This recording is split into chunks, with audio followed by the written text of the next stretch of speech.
following is a Comfortably Zoned Radio Network production. The preceding was a Comfortably Zoned Radio Network production. Thank you for listening.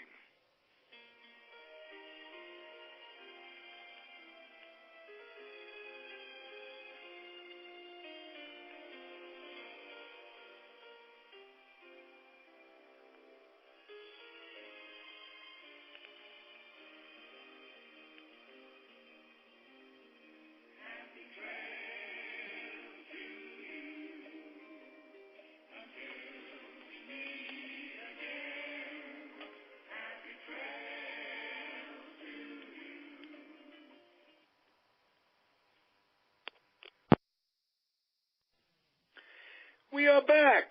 Bronx Roots, Preminger, Hubler, Tyko. Two of us are here. Michael is here. I'm here. Comfortably Zoned Radio Network. Michael, we're talking earthquakes off the air.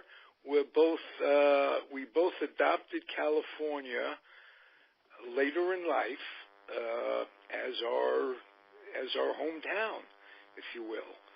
And I'm in the northern part, you're in the southern part.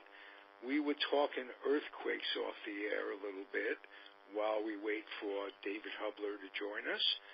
And why don't we continue that? What was it, the anniversary of North... The 25th anniversary, so to speak, of the right. Northridge earthquake.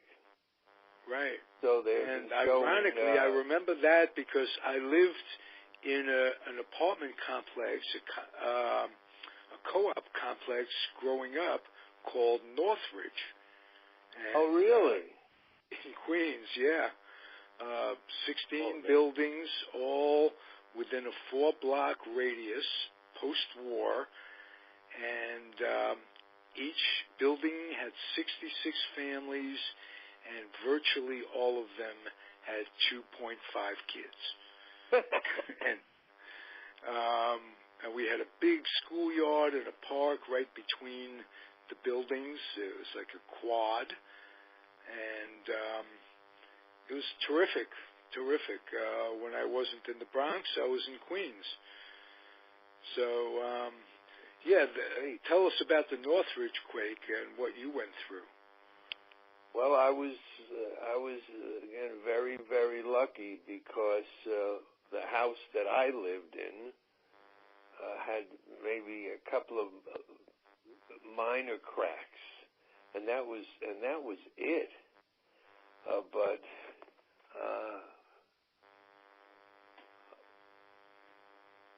I just looked at it. Has David been on already, by the way? David, you're not here yet, unless you're lurking in the background, and I doubt if you would be. But we finished up a long show on George Case's show earlier. He had a hot stove baseball league going, so he should join us. Oh, because what was I just going to say? Oh, because I have my not that I have, but it's my granddaughter's birthday party. I think I had mentioned last week at 11. So, okay. What time is it there now? Oh well, it's 10:40. So 10:40. We'll make it a quick show. So we have a short show. Yeah. The Northridge earthquake. So there was only a few cracks, but close to about a half a mile from me, there was one house I specifically can visualize because it was a corner house and it passed a block that I often go, and it was gone. It was just gone. But not a lot. Not where I live, not across the street or anything. So I was very lucky. It was, I guess, in a pocket where I wasn't affected. But we saw what it did to other houses so on TV now. And it really got a lot of freeways were torn down. Oh yeah. That was a major one. That scares you. They say there's one on the horizon for us in California. Yes, they keep saying that, and they say within the next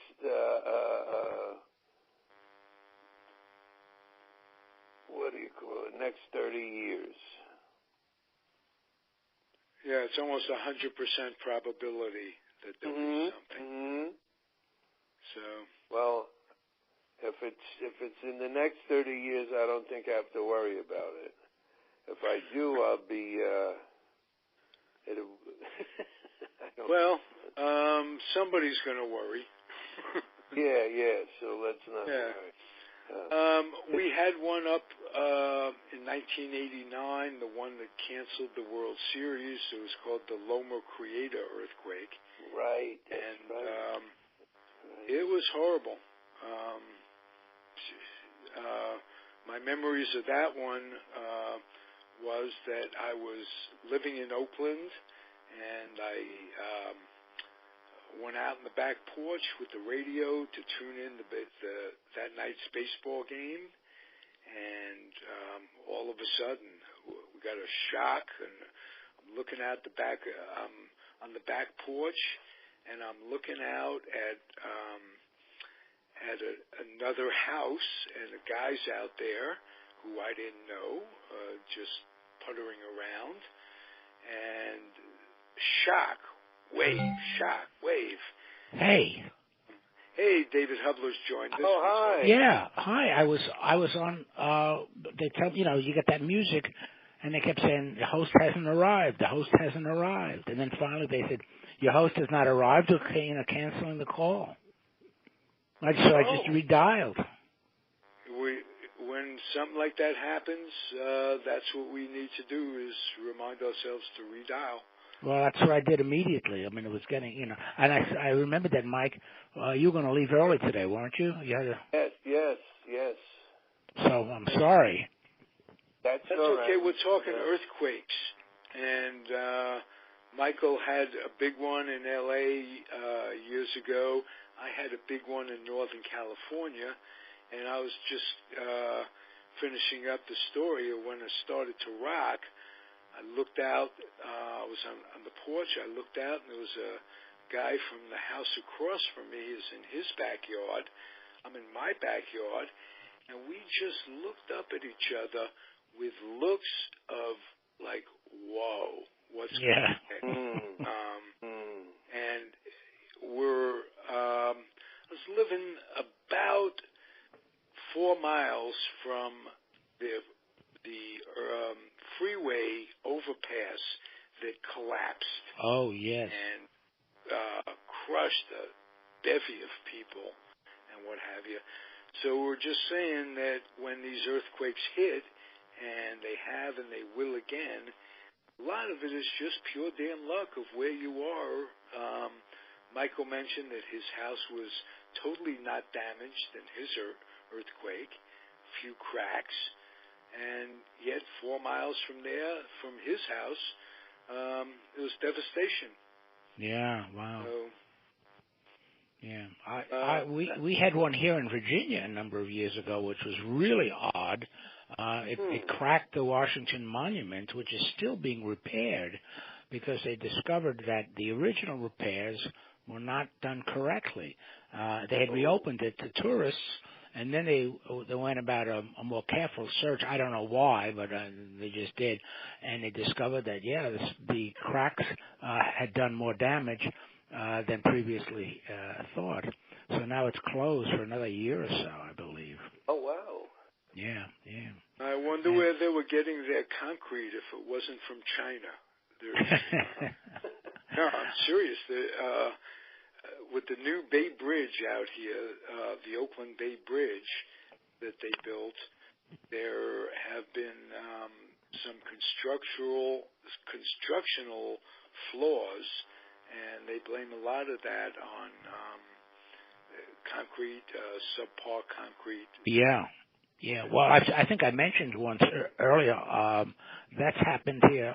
They're building what they call the Silver Line. It's a rail extension out to Dulles Airport as part of the Metro train system, transit system.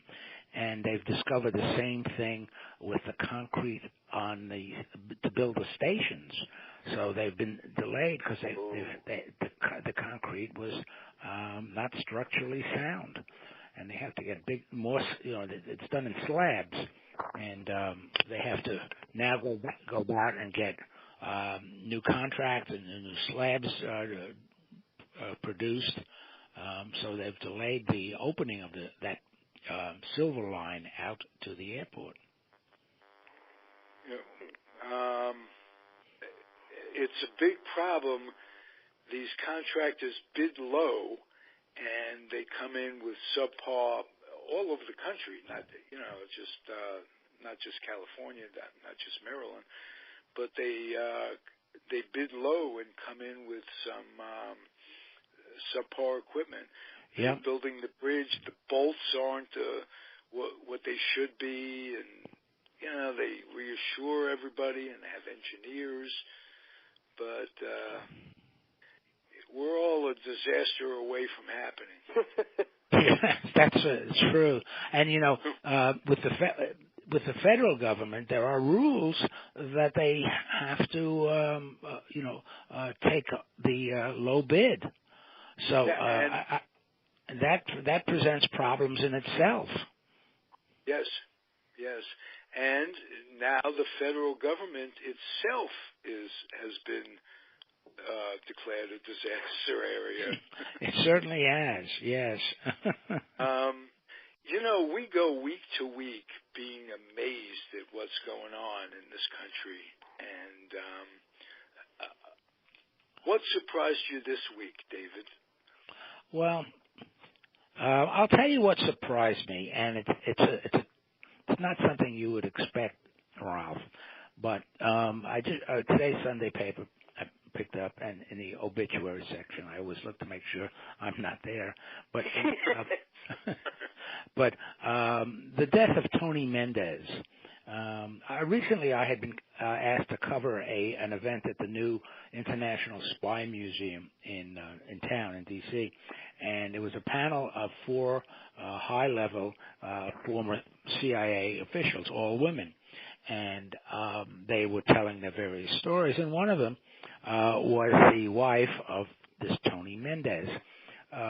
She was had signed on to the agency as a photographer and had really risen through the ranks to become a chief of photography, or one of the various areas in the disguise section. And she had married Tony Mendez, with whom she had worked for a number of years after Tony's first wife died. Well, the story has this. The reason I mentioned this, first of all, he just died, and I didn't know him personally, of course, but just having seen his wife on the podium there talking about some of their adventures, as much as they could tell about them, it sort of rang a bell. And the story has sort of a connection to L.A. and to Northern Virginia, where CIA headquarters are, so I thought it's sort of a little bit appropriate to talk about this guy.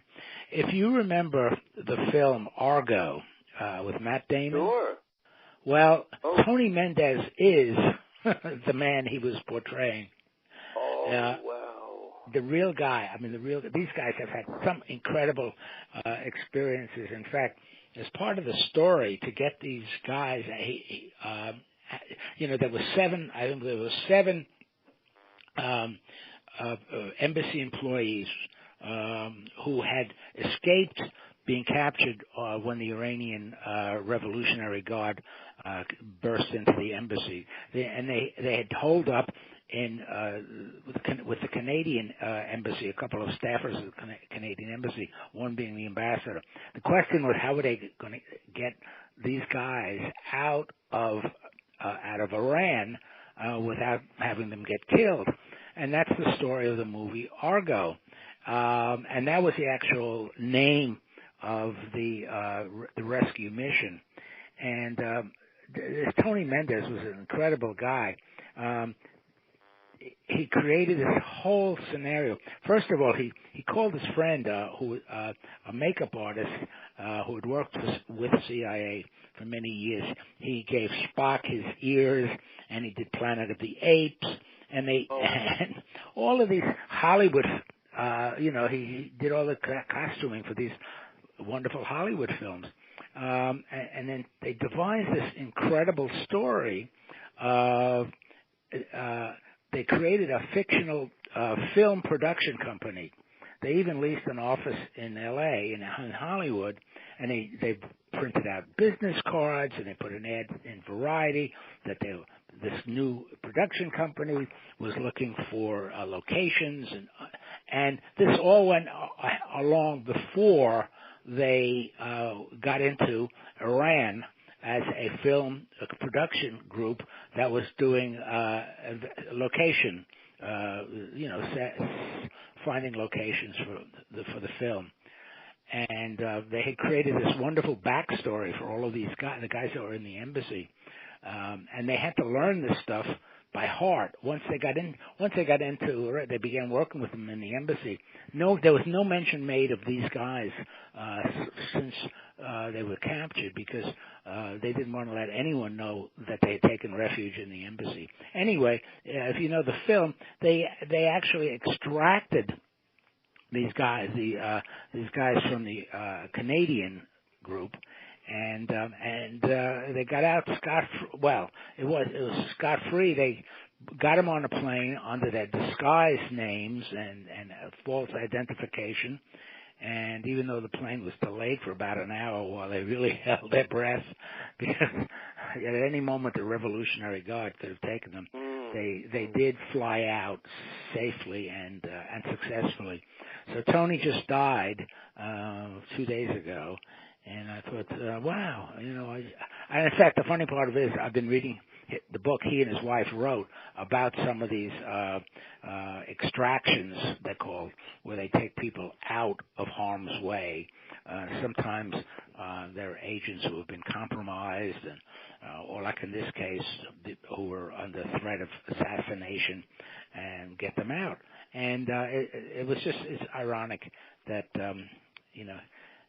and of course there's a big picture of him. I mean, he doesn't look anything like Matt Damon, of course, but it was really a remarkable extraction, and the whole story was kind of interesting too.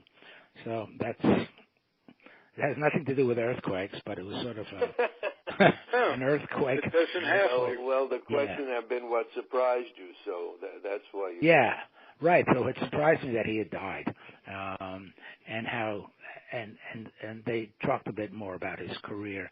And in the book, I've learned a good deal too, because interestingly enough, they never reveal what country or area they're working in under these stories, So they, but they're really quite interesting anecdotes.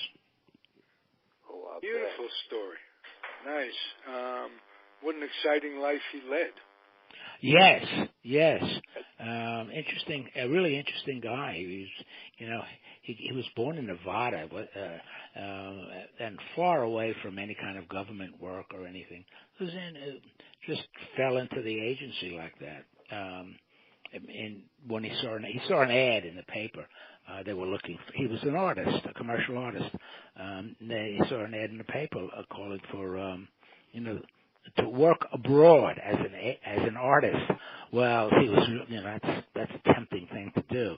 I guess most artists would think, I'll go to Paris, study. But anyway, so that's what surprised me most this week.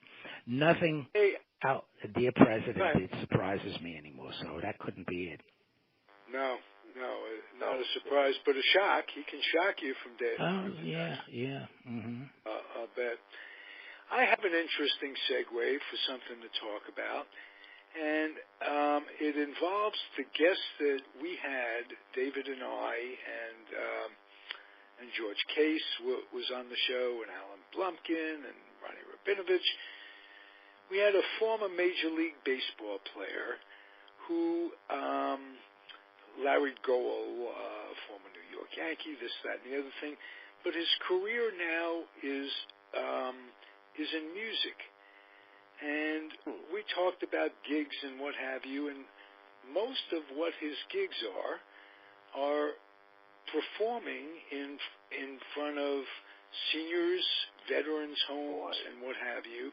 I immediately thought of you, Michael, that because of your age. I was going to say no.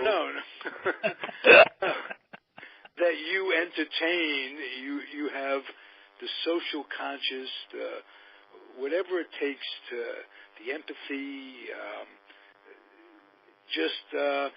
and how much he gets lunch. They give him lunch, so he does it. You know, they give him lunch, but they also give him a sense of warmth that carries you through the week. And he responded in basically the same way. He said, I said, how cool is that you get to do that? And he goes, wow. Remember that, David? He lit up. Mm-hmm. And I thought of you, Michael. Makes you light up. You're not a singer. You're a comedian. Talk about that. Where you are. Can I just add? Now, this fella, he sings. The guy you're talking about? Yeah, he's a singer. He sings Sinatra songs and this, that, and the other thing. And he gets straight gigs too, but a lot of what he's booked for is going into, as he says, retirement communities and veterans homes. And tell about I wish I could do more retirement communities because those people are they're alert. They just happen to be retired. Where I go, 80% of them are they're not there. There's no reaction. They're sitting in their wheelchairs, and I'm talking, and I could, what's your name? So the few people that do react are the ones, obviously, that give me great satisfaction. We play trivia. I don't do stand-up. That's because I've been going to this now 6, 7, 8 years. But when I get a laugh from them, I'll read trivia questions and then add things. The king of what's the name of the czar who was killed in Russia? Alexander, Melvin, Neil Diamond. I just pick up things like that. And the few that everybody knows who's Neil Diamond, of course. They get that one right away. You got to make it more difficult, Michael. Oh, well, you knew that one, but some of them. Yeah.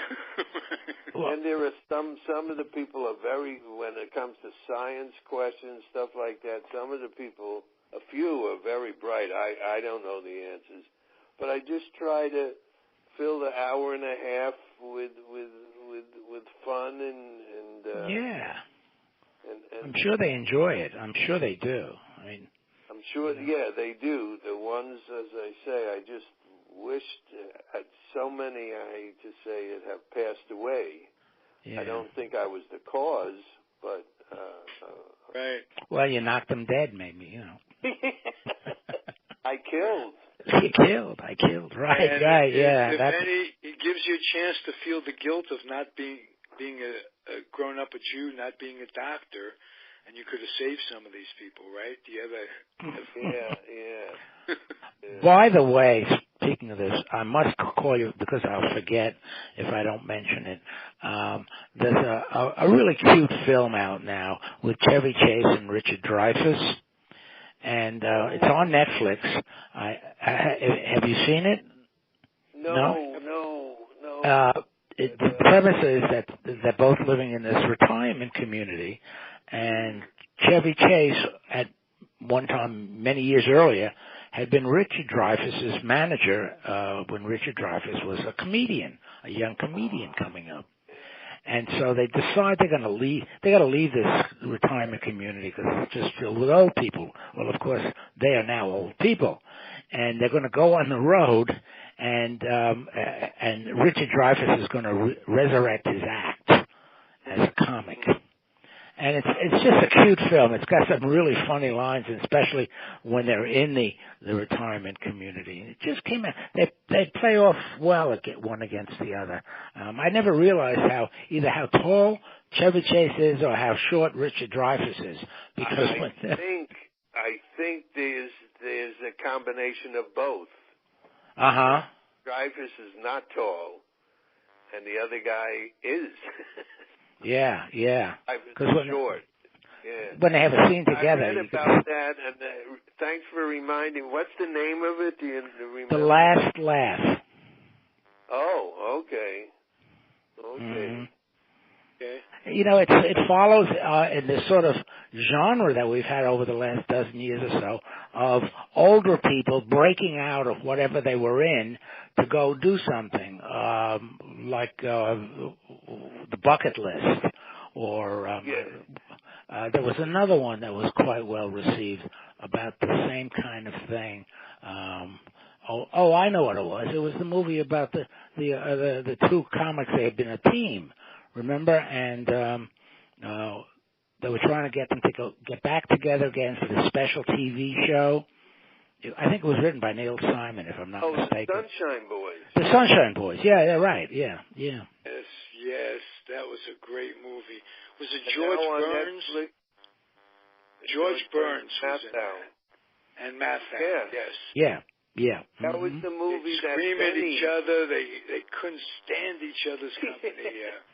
Right. And I'm sure the premise for these movies is there's probably got a good deal of legitimacy to them. A writer knows personally of a situation like that, or knows of someone who knows someone, and they say, "Hey, that could make a good film," and they would go from there. And now on Netflix, guys, maybe you could help me remember when I think of Richard Dreyfuss, I think of a movie that he was in. American Graffiti. No, this is a movie where he's a newlywed groom. He's got a beautiful wife and a beautiful life. And he's involved in a tragic accident where he becomes a quadriplegic. And whose life is it anyway? Good call. Am I right? That was one of the most poignant, most incredibly moving movie I ever saw. Whatever stage you're going through in life, something like that can just take it all away. And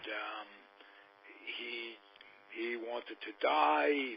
Communication with his doctor. And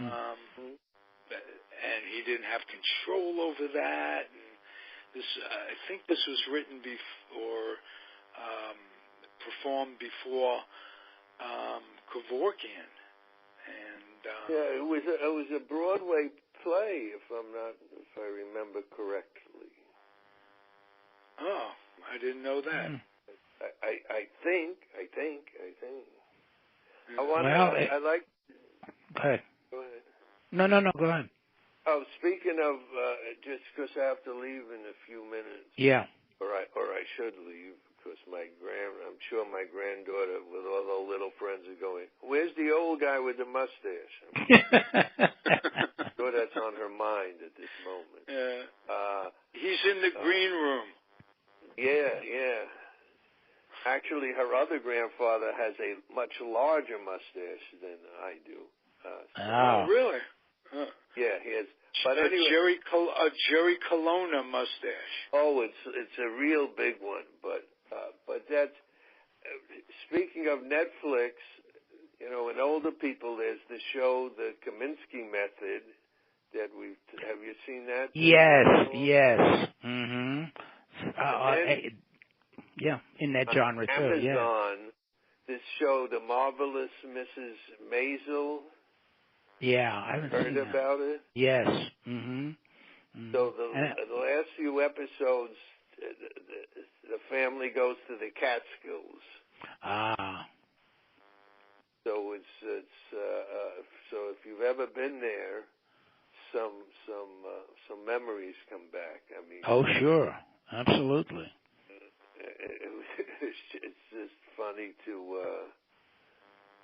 watch, the cabin and the women getting. Now this is in the 50s, so all the women are in the salons getting their hair done, and just gossiping, and it's almost like a long playing joke almost. but as you say, so people are making these shows. Yes. And it's about Henry Winkler in this show Barry, who plays a 73 now. Wow. Yeah. The Fonz is 73. Wow. But he's great. He's great. So. Yes. I once wrote a script on spec for some friends that were in the film business, which was premised about on the Catskills. These four guys who were friends, and they had worked as waiters in one of these Catskill kosher-style hotels, and they decided, like in their mid-30s, that this was a great idea to do this again. And so the idea was that they go back to the Catskills as waiters again. Now they're not 18, 19 years old anymore. They're in their 30s. And that I wrote a spec script for it, but it never went anywhere. But that's a great idea. Yeah, it was, I thought. Yep. Mm-hmm. Yeah. Now these same guys are in their 70s, I think there's maybe one hotel left up there. Yeah, it would be. I know. That's But my friends from DeKalb Avenue in the Bronx, we had a reunion in I think it was 1982. I believe it was, yes. 1982. There was about 8 or 9 of us. We went up, and the only hotel that was open at the time was the Falls View in Ellenville, New York, which was one of the mid-tier hotels, right. Low Grossingers and Kutchers and the Concord.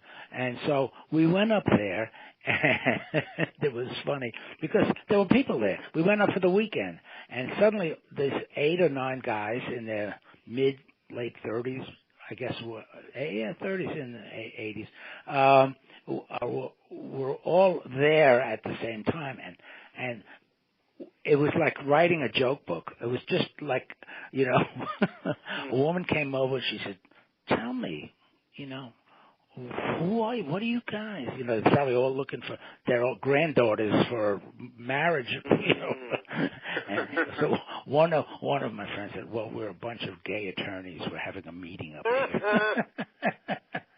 And then we would go out on the field and we'd play basketball, 3-on-3, and then we went to play a little softball, and we didn't let anybody play who wasn't in the group, which annoyed a lot of people that were there because they wanted to play with us. And we said, no. That's funny. But we really did it, and the food was not, the portions were not as large as we remember them or as they were, and all the waiters were Latinos, as opposed to nice Jewish boys from Brooklyn or the Bronx. Yeah. Or Queens, yes. On that note, I really should go. Okay. All right. We'll close it out. It was short but sweet with you guys this morning. Yes, it was fun. Okay. All right. We'll speak to you next week. Stay healthy, and we'll do it again next week, same time, same bat station. Right. All right. Take care. All right. Bye-bye. Sei gesund. Thank you for listening, everybody. It's more fun for us than for you, I'm sure. Yeah. Say hello to Amy for me. Okay. Bye-bye. Okay. Be good. Thank you, everybody. The proceeding was a Comfortably Zoned Radio Network production. Thank you for listening.